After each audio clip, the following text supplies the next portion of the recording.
Berita gembira bagimu para syuhada, dan betapa cemburunya kami yang belum menyusul. Saudaraku seiman, mungkin ada orang-orang yang membenci Islam, berfikir bahwasanya dengan menumpahkan darah kaum muslimin maka kami akan meninggalkan masjid, kami akan goyah dan kami akan tinggalkan Al-Quran, atau bahkan kami akan ketakutan dengan ancaman-ancaman seperti ini.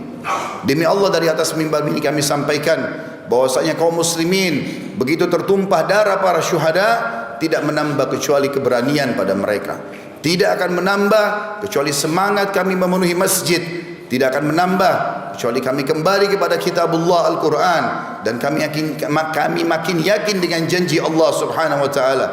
Saudaraku seiman, mungkin sebagian keluarga korban bersedih, bukan hanya sekitar di New Zealand.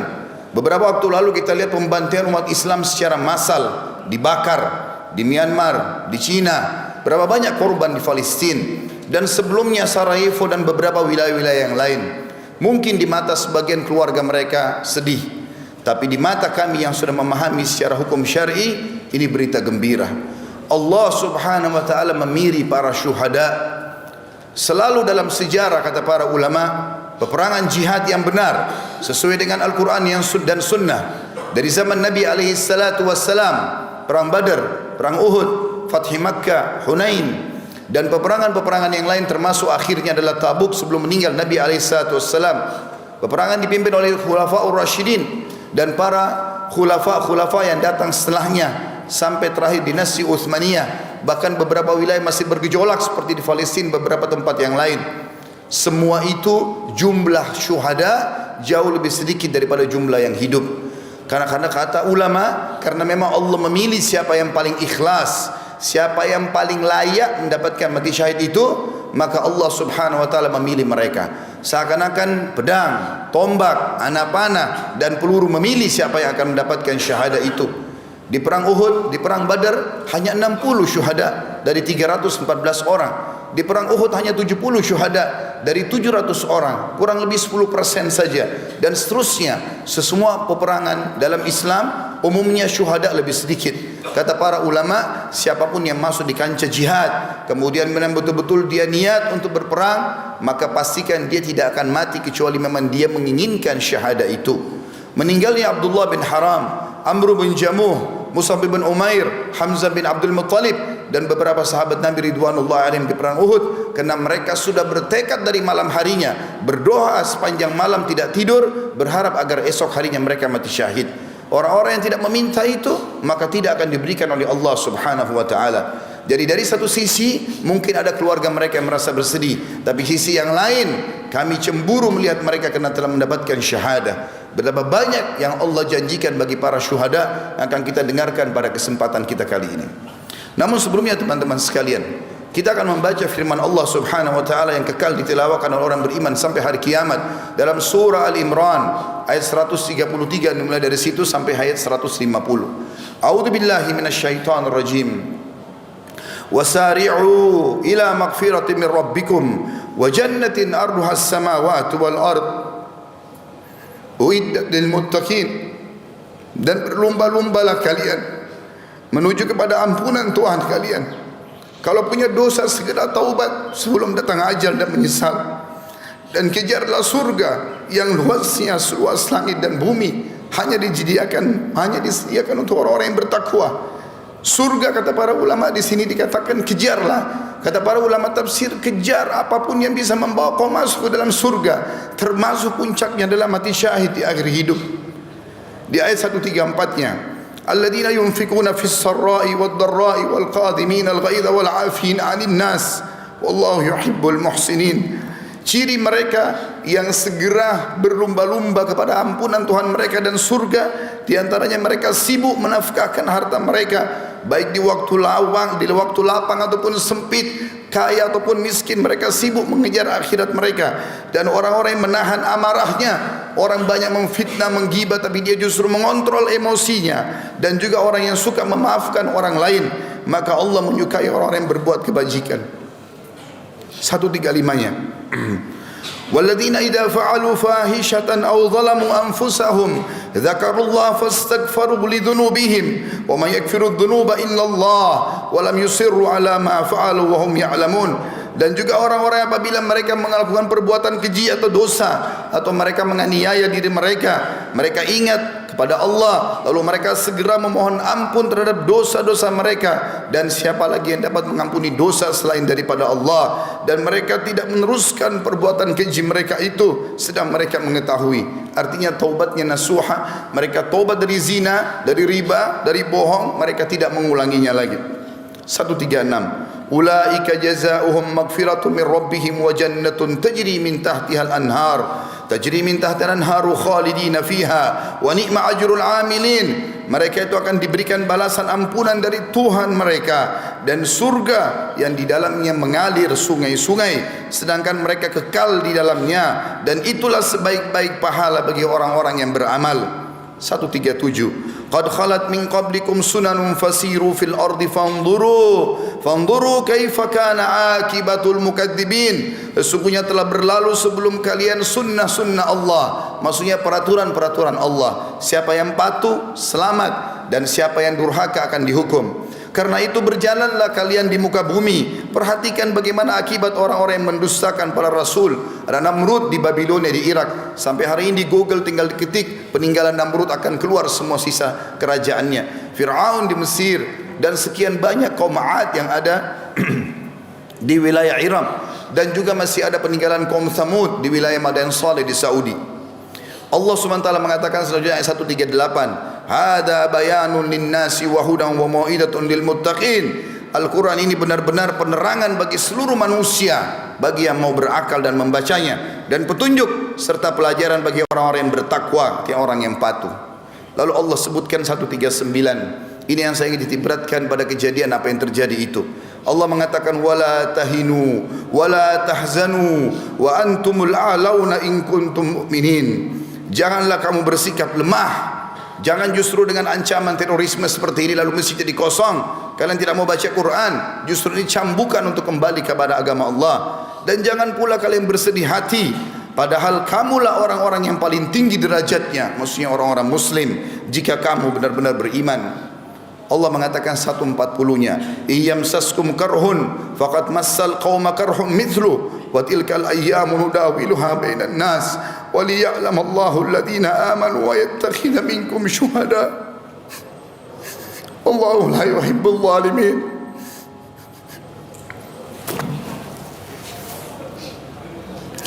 Dan jika seandainya di perang Uhud, ayat ini turun pada perang Uhud, seandainya di perang Uhud kamu mendapatkan luka hai muslimin, sesungguhnya kaum kafir juga di perang Badar telah mendapatkan luka yang serupa. Dan masa kejayaan dan kehancuran itu kami gilirkan di antara manusia agar mereka mendapatkan pelajaran, dan supaya Allah membedakan orang-orang yang beriman dari orang-orang yang kafir, dan supaya Allah mengambil dan memilih para syuhada, dan Allah tidak menyukai orang-orang zalim. Kata ulama tafsir, khusus ayat 140 ini berarti orang-orang yang mati syahid Allah pilih secara khusus karena ikhlas niat mereka. 141-nya waliyumahhisallahu alladhina amanu wa yamhaqal kafirin, dan agar Allah membersihkan orang-orang yang beriman dari dosa mereka. Semua kejadian yang menimpa orang muslim apapun sifatnya akan jadi pembersihan dosa mereka, dan Allah akan membinasakan orang-orang kafir.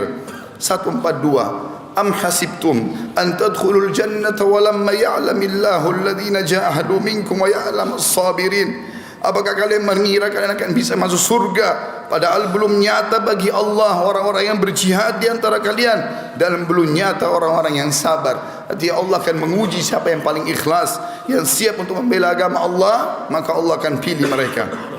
143-nya walaqad kuntum tamannawna al-mauta min qabli an talqaw faqad ra'aytumuhu wa antum tanzurun. Sesungguhnya kalian mengharap mati syahid sebelum kalian menghadapinya. Sekarang sungguh kalian telah melihatnya dan kalian menyaksikannya. Kata para ulama tafsir, pada saat Nabi SAW dan para sahabat pulang dari perang Badar, Maka seluruh orang-orang yang selamat dari Badar bercerita bagaimana malaikat hadir di perang Badar, bagaimana para syuhada tersenyum, bau badan mereka mengeluarkan bau yang sangat wangi pada saat mereka meninggal.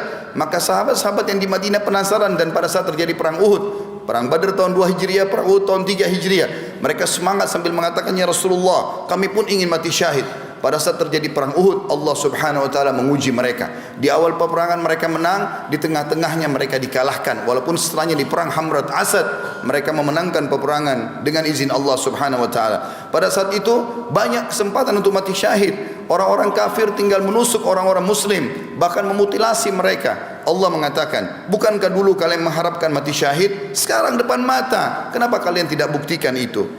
Lalu Allah mengingatkan 144-nya, tidak ada keraguan bagi seorang muslim apa yang dijanjikan oleh Allah dan Rasulnya. Wa ma Muhammadun illa rasulun qad khalat min qablihi ar-rusul afa in mata aw qutila qalabtum ala aqabikum wa man yanqalib ala aqibihi falan yadurrallaha syai'a wa sayajidullahu syakirin. Muhammad itu tidak lain hanyalah seorang utusan Allah. Sungguh telah berlalu sebelumnya beberapa orang utusan. Apakah jika dia wafat dan dibunuh, kamu murtad dan kembali ke agama lain? Atau ke belakang, murtad dari agama Islam? Barang siapa yang berbalik ke belakang murtad, maka ia tidak dapat mendatangkan mudarat kepada Allah sedikit pun, dan Allah akan memberi balasan kepada orang-orang yang bersyukur. Artinya pada saat itu ada berita yang disebarkan oleh Ibnu Qami'ah, seorang kafir, naudzubillah, yang telah membunuh Mus'ab bin Umair radhiyallahu anhu. Dia menyebarkan isu kalau dia membunuh Nabi alaihi salatu wassalam. Para sahabat sempat drop pada saat itu, termasuk Umar bin Khattab pun duduk di tanah meletakkan pedangnya. Nanti setelah lewat seorang sahabat yang mulia, Anas bin Nadhr radhiyallahu anhu, yang kemudian dengan kencang dia memicu kudanya menuju ke pasukan kafir sendirian. Maka Umar mengatakan, wahai Anas, kau akan pergi kemana? Dia mengatakan, demi Allah wahai Umar, aku mencium bau surga ada di sana. Aku mencium bau surga ada di sana. Tinggal aku menerobos orang-orang kafir dan mereka membunuhku, aku akan masuk surga. Lalu Umar mengatakan, wahai Anas, bukankah Rasulullah SAW telah dibunuh oleh orang kafir? Kata Anas, kata Umar, kalimat itu tiba-tiba membangkitkan semangat kami kembali. Dia mengatakan, kalau memang Rasulullah SAW terbunuh syuhada sebagai syahid di medan perang ini, maka bangkitlah kalian untuk syahid bersamanya. Maka kata Umar bin Khattab, dan bersama juga dengan Mu'adz bin Jabal, bersama dengan Sa'ad bin Mu'adz radhiyallahu anhu, dua sahabat yang terkenal keberaniannya, menyusul sampai kata Sa'ad radhiyallahu anhu, yang pada saat meninggal dia arsy-Nya Allah goncang. Dia mengatakan, ya Rasulullah, kami berusaha mengimbangi Anas bin Nadhr dan kami tidak mampu. Dan pada saat meninggal ditemukan hanya potongan-potongan badannya saja yang dikenali oleh adik perempuannya. Lalu Allah mengatakan 145 menjelaskan kepada kita, bagi muslimin yang masih takut untuk mati, apalagi mati syahid, ini semua adalah ketakutan yang dimasuki oleh waswas syaitan, karena memang orang pasti akan meninggal pada saat itu. Tapi mulialah orang yang meninggal syahid itu sendiri. Allah mengatakan 145-nya, wa ma kana li nafsin an tamuta illa bi idnillahi kitaban muajjala wa man yurid thawabad dunya nu'tihi minha wa man yurid thawabal akhirati nu'tihi minha sanajzi syakirin. Siapa, semua jiwa, semua yang bernyawa tidak akan mati melainkan dengan izin Allah. Kita biar keluar berperang, biar berhadapan sama musuh, biar lagi dalam keadaan bagaimanapun tidak akan mati kecuali ajalnya sudah datang. Sebagai ketetapan yang telah Allah tentukan waktunya. Barang siapa yang menghadapi pahala dunia, dia hanya ingin mengejar kehidupan dunia, niscaya kami berikan kepadanya kebaikan dunia itu. Dan barang siapa yang menghendaki pahala akhirat, maka kami akan berikan kepadanya pahala akhirat, dan kami akan memberi balasan orang-orang yang bersyukur.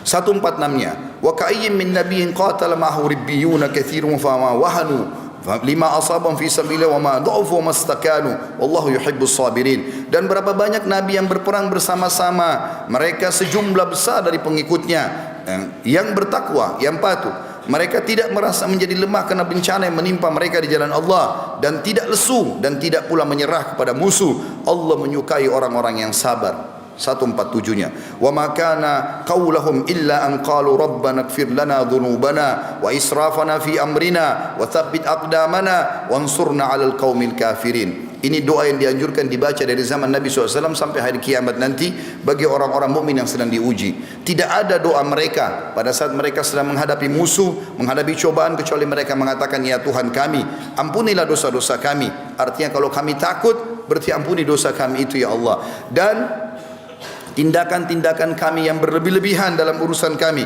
dan tetapkanlah pendirian kami, dan tolonglah kami terhadap orang-orang kafir. 148. Fa'atahumullahu thawabad dunya wa husna thawabil akhirah wallahu yuhibbul muhsinin. Karena itu Allah memberikan kepada mereka pahala di dunia dan pahala yang baik di akhirat, dan Allah menyukai orang-orang yang berbuat kebaikan.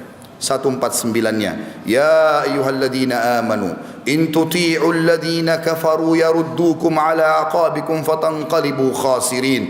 Hai orang-orang beriman, andai saja datang kepada kalian teror, ancaman, apa saja, jika kalian mentaati orang-orang kafir itu yang tadinya mau menanamkan rasa takut di tengah-tengah umat Islam, niscaya mereka akan mengembalikan kalian kepada kekafiran, lalu jadilah kalian orang-orang yang rugi.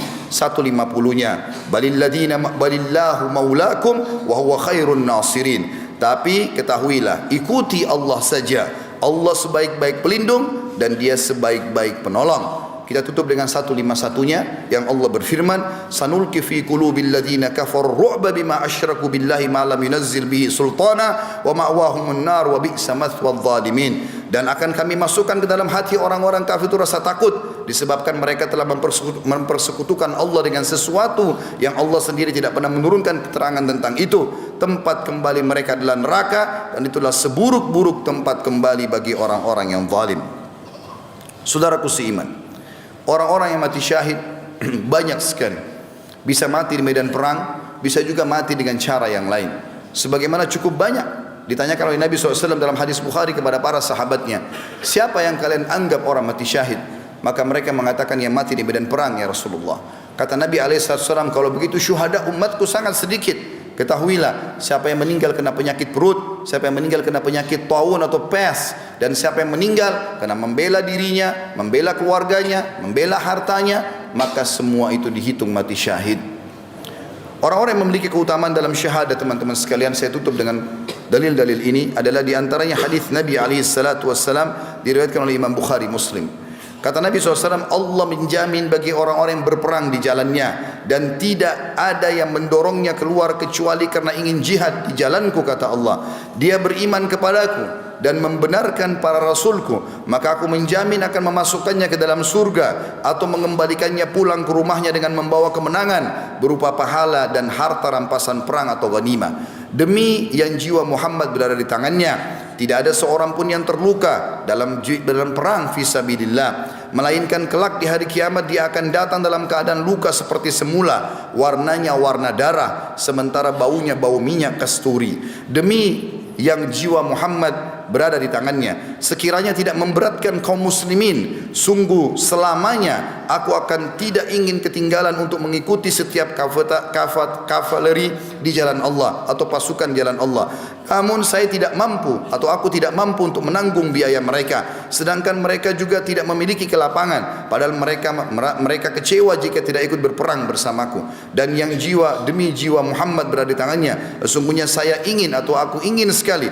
berperang di jalan Allah, kemudian aku terbunuh, lalu aku berperang lagi, lalu aku terbunuh, lalu aku berperang lagi, lalu aku terbunuh. Hadis yang kedua, riwayat Tirmidzi dan dihasankan oleh Albani. Kata Nabi SAW, ma yajidu syahidu min massil qatli illa kama yajidu ahadukum min massil qarsa. Seorang yang mati syahid itu di jalan Allah tidak merasakan sakitnya mati dibunuh, kecuali sebagaimana salah seorang dari kalian merasakan sakitnya digigit oleh semut saja.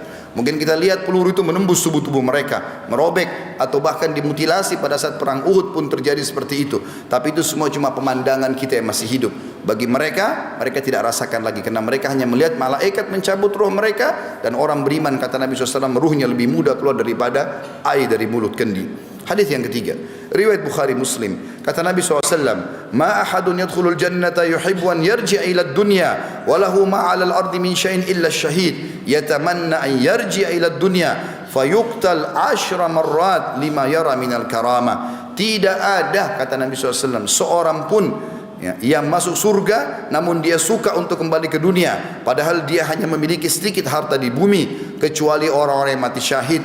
Dia sangat berangan-angan untuk kembali ke dunia, kemudian berperang lalu terbunuh hingga 10 kali. karena dia melihat keistimewaan karamah mati syahid. Ini hadis Bukhari Muslim.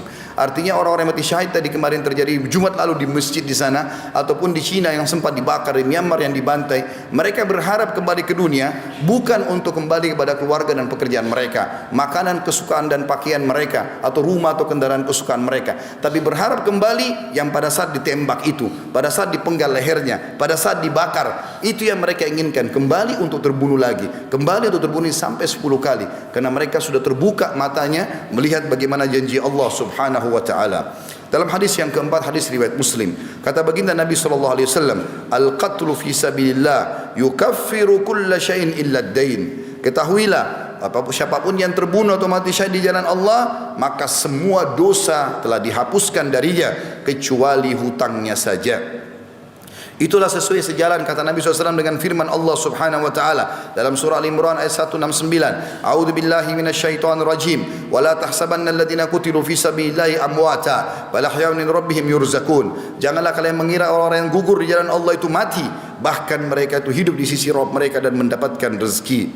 Juga disebutkan di dalam hadis yang lain, hadis selanjutnya, dan ini perintah agar kita berharap bisa dikaruniai mati syahid. Dua buah hadis yang mirip satu sama yang lainnya. Kata Nabi SAW dalam hadis pertama riwayat Imam Muslim, man talaba syahadata sadiqan a'utiya atau u'tiyaha walau lam tusibhu. Artinya, barang siapa yang memohon syahadah, mati syahid dengan jujur, betul-betul dia berharap kapan dibutuhkan, kapan Allah kasih, dia terima dengan ikhlas, maka dia akan diberikan pahala mati syahid walaupun dia tidak mati syahid. Hadis yang selanjutnya, dan hadis ini penutupan dalam bahasan kita, adalah hadis yang sahih, diriwayatkan juga oleh Imam Bukhari Muslim. Kata Nabi SAW, man sa'ala Allah syahadata bisidq ballakahu Allah manazil syuhada wa in mata ala firashi. Barang siapa yang meminta kepada Allah mati syahid dengan jujur dari hatinya, niscaya Allah akan menyampaikan dia ke jenjang syahadah walaupun dia meninggal di atas tempat tidurnya. Oleh karena itu saudaraku seiman, kita harus menyadari bahwasanya ini satu sisi kesedihan bagi keluarga-keluarga para syuhada, tapi sisi yang lain kita yang belum dikaruniakan mesti memahami ini karunia yang sangat besar dari Allah Subhanahu wa taala kepada mereka, dan kita berharap penutupan hidup kita ditutup oleh Allah Subhanahu wa taala dengan syahadah ini. Aqulu qauli hadza, saya sudah mengucapkan perkataan saya ini, wa astaghfirullah li wa lakum, dan saya beristighfar kepada Allah dan mengajak jemaah istighfar kepada Allah. Fastaghfiruhu innahu wal ghafurur rahim. Beristighfarlah karena dia Maha atau Allah Maha menerima taubat hamba-hambanya.